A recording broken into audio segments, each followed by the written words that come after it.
Hey guys, welcome back to another Lego room update. I'm James with Brick It Out. You can see we made a couple changes here right off the bat. We took the amusement park that we had that was on a table sitting right in here, and we put it up on the shelf by the window. We took another 8-inch width shelf, a 4-foot by 8-inch shelf with longer brackets, extended it out so there was room to hold the full amusement park, which has the roller coaster, the little UFO tilt-a-twirl ride. You can see the ice cream truck. He's serving everybody ice cream. The cotton candy. And then the little fairground set there, which is a nice little set to have. Moving up a shelf here, we moved the Gotti motorcycle, the 1989 Batmobile set, which is one of my favorite sets, the Fast and Furious car. They used to be over here on these shelves. The 89 Batmobile used to be up there where the Avengers Tower, the Yoda, and the Statue of Liberty is now. We moved it down so we could actually see it better because it was definitely not a set that should be up on a higher shelf. And then the Empire State Building that we just recently built and reviewed, as you can see, is occupying this space temporarily because this is a very tall set. We have a lot of things that we want to do in this room. Believe me, a lot of things. We have a few shelves that we sat on the floor. You can see some of the sets down there. Mostly all superhero sets for the time being. Eventually that's going to come off the floor. A lot of this has stayed the same since the last review, except for the top shelf. You can see Darth Maul up there. Lego Sith art. Along with this mobile crane, which we did a review on that. That's a great set.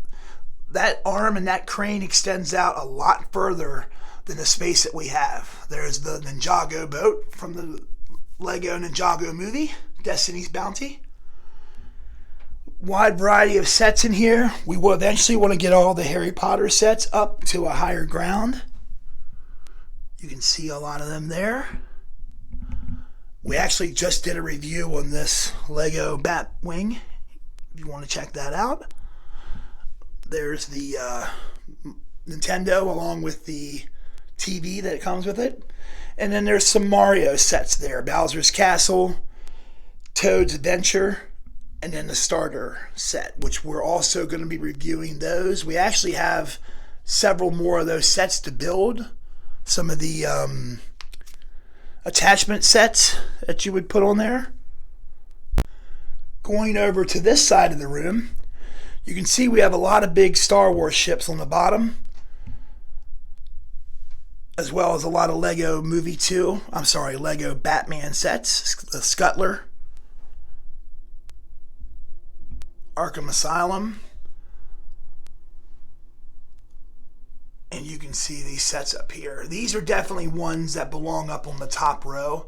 We're eventually going to take these minifigures. You see how these minifigures, we have them all on stands displayed in front of the sets? That was a good idea at the time that we did this, just so that as we were growing our collection, let me go below the lamp here. That's another thing we need to get is an overhead lighting system in here. That would work a lot better. But this was an idea that we had, and we've had to recently purchase a lot of these little black stands to actually put the minifigures on, just so that they would display better. But I think what we're going to do going forward is, in order to make room, we're going to take all the minifigures off these stands and start putting the minifigures in the sets or near the sets, because look how much room these minifigures take up standing in front of their respected sets.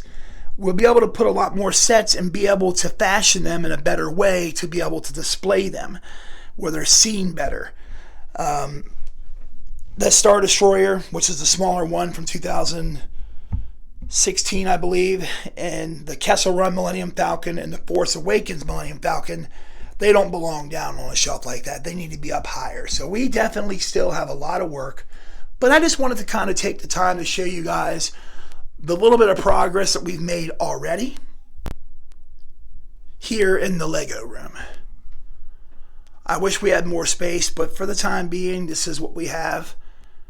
we are definitely going to be doing some major changes. A lot of these sets are going to come down. They're going to be moved around. Minifigures are going to be put inside the vehicles or in the planes or in the buildings to give us more room to be able to put more sets up. That's going to be best for this location. Eventually, we're going to be buying a house in the near future and with a basement. So we have a lot more room that we can really showcase our Lego collection to the fullest abilities. Over here, we have the minifigure board.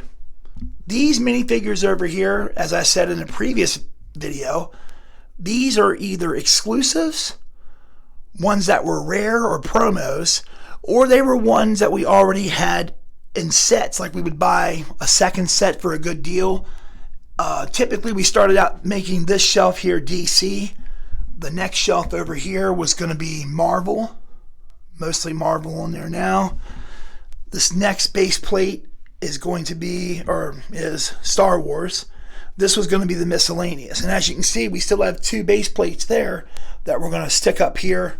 We actually have 6 or 7 different minifigure, the CMF collections, that have anywhere between 16 to 20 minifigures in each. They're going to be put up on the board as well. So just wanted to give you guys a little more in-depth look of this Lego room, so you guys can see some of the ideas that we've already come up with and future ideas coming down the pike. If you have any questions, please leave them in the comment below. Don't forget to like, share, and subscribe this video. We'll see you guys on the next one. Thank you very much, and have a great day.